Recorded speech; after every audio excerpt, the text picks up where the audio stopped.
邊個話新樓唔需要做裝修㗎？今日就帶大家睇下點樣用少少錢做個輕裝修就可以有獨一無二嘅屋企啦。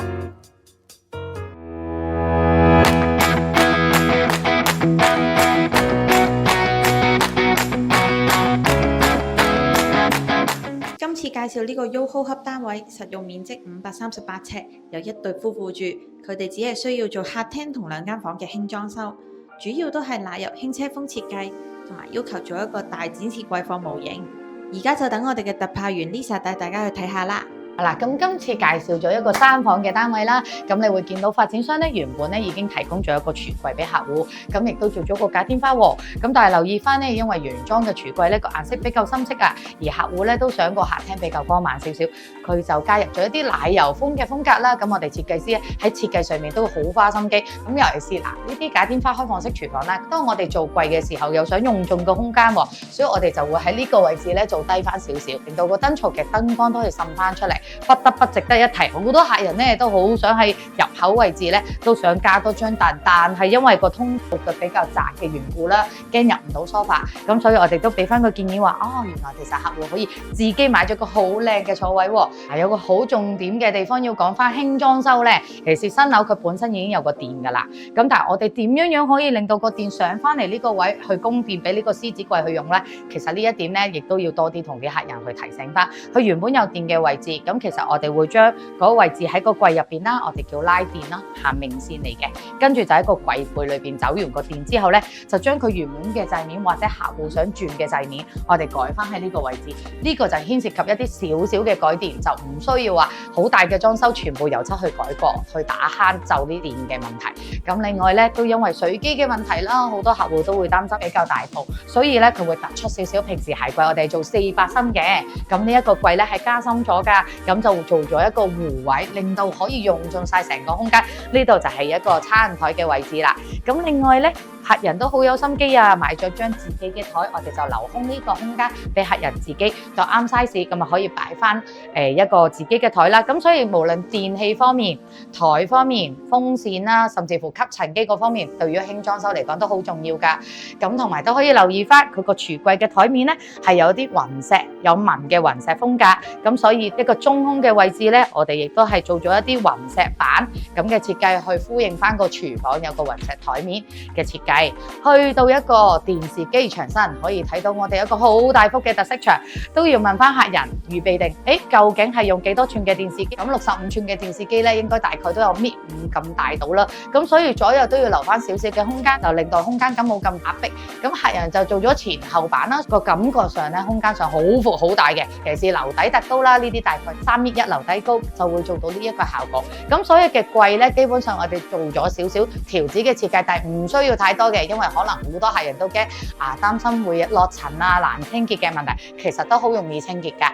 咁喺風格上面咧，佢就係一個奶油輕車風嚟嘅，咁所以無論係配襯喺鋼色嚟講，我哋用咗金色嘅鋼啦，側跟呢啲位置都全部用晒金屬嘅腰線嘅。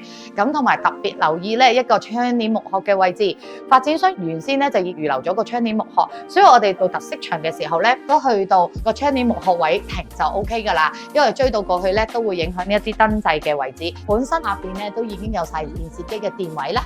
咁其實嗰個位置未必需要改動，但係就要留意呢個位，我哋就要俾電一啲音響啊，或者係特色牆後邊咧打一個線槽喺後邊藏線，咁就唔會影響你個氣氛啦。哇，好大啊！呢張 sofa， 大家可以見到呢個 sofa 咧，大概2.1米到啦。咁呢個位置咧，客人選咗嚟擺 sofa， 仲有個目標嘅喎。原來呢度已經有一個特色牆啦，呢個係用板做嘅一個特色牆。平時咧，我哋都會用油漆咧去做一個特色牆，其實問題都不大嘅。咁但係亦都有啲客人想再襟用啲，咁我哋就做咗一啲板嘅特色牆啦。咁佢有幾個功能啦，佢本身已經係我哋用開嘅板，就係 ENF 啦，超低嘅甲醛啦，同埋亦都係一個防污防潮，同埋亦都係防火1小時嘅板。當佢污糟咗嘅時候，你即刻攞塊布去抹翻乾淨佢，咁其實佢就好襟用噶啦。咁呢個亦都係好多嘅家庭啦，或者我哋好多嘅新樓嘅客戶都可以選取嘅。去到我哋嘅重頭戲啦，客人嘅主人房，即刻帶大家去參觀下先啦。大家可以睇到，一入到嚟已經好有氛圍㗎啦。咁細嘅空間，我哋都可以做到一啲儲物嘅效果，同埋都切合翻成間屋嘅主題，少少奶油輕車風。同埋呢個位特登做咗少少滲光，咁令到呢度嘅空間感冇咁壓迫。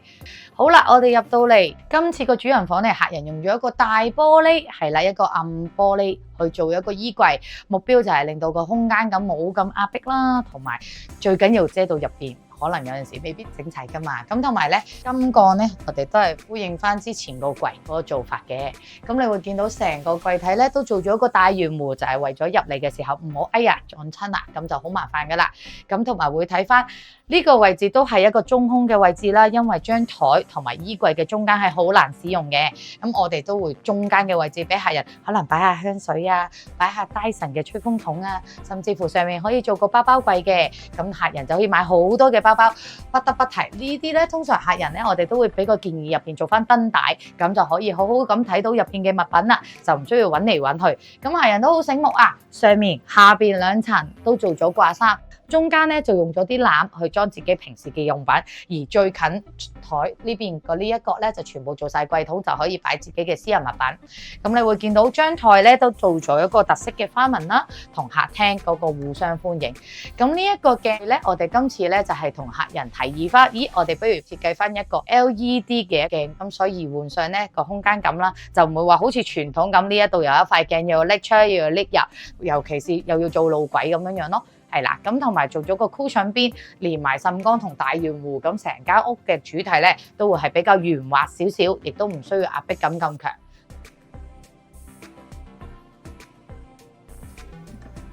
好啦，到書房啦，呢個客戶咧有3間房，有其中一間房咧攞咗嚟做書房喎，咁大家可以睇到，哇！一個男人嘅 dream house 嚇，我哋特登做咗一個高身櫃啦。咁但係留意翻喎，呢個 LED 係左右滲光同埋上面有滲光嘅。咁如果中意儲 figure 嘅客戶咧，都可以留意翻呢一點，因為如果佢係中間層板滲光嘅情況底下咧，其實佢係改動唔到嘅，因為要攞電啊嘛。咁但係如果玩開 figure 嘅朋友仔都應該知道，其實左右滲光同埋中間做玻璃係凌空，咁樣會令到成個空間感會更加好。另外不得不提就係有關於呢個層板，可以俾多少少資料大家，因為咧呢塊層板係我哋設計師設計嘅時候咧，就俾咗個建議我哋嘅客人，咦，不如我哋做包邊啦？有幾個好處，第一，重力問題啦，因為每個公仔咧都有佢重量，呢度起碼有10個公仔。咁第二樣嘢咧，透光啦，中間係咪？仲有第3樣嘢，當你想換層板嘅時候，我哋都預留咗一個可移動嘅位置。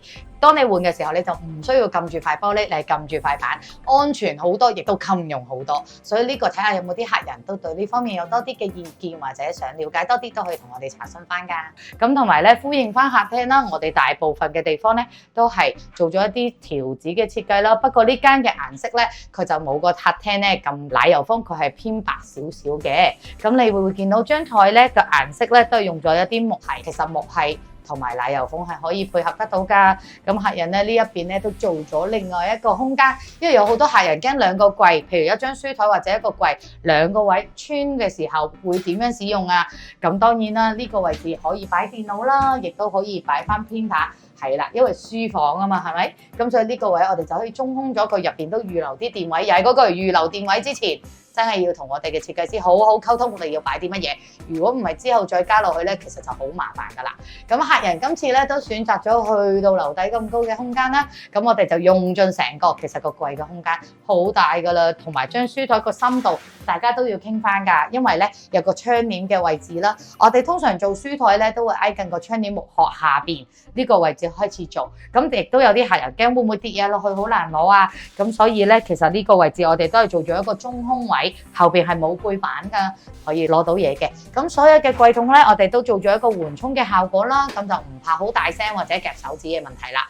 咁所有嘅門咧，呢啲全部都係一個暗斜抽嘅一個掩門嘅價位啦。你會見到其實佢全部都係緩衝嘅，同埋最重要嘅我最中意嘅玻璃櫃啦，佢就亦都係選擇咗一個金屬嘅顏色。咁好多客人咧都會覺得喺呢方面咧好難去揀啊，但係你都要諗下，咦，其實有啲咩嘢地方你哋都需要俾我哋知道嘅，都歡迎同我哋查詢一下。今次好多謝女戶主接受我哋嘅訪問啦，係啦，我就想問下當初點解會揀我哋天信㗎？喺邊度揾到我哋嘅先？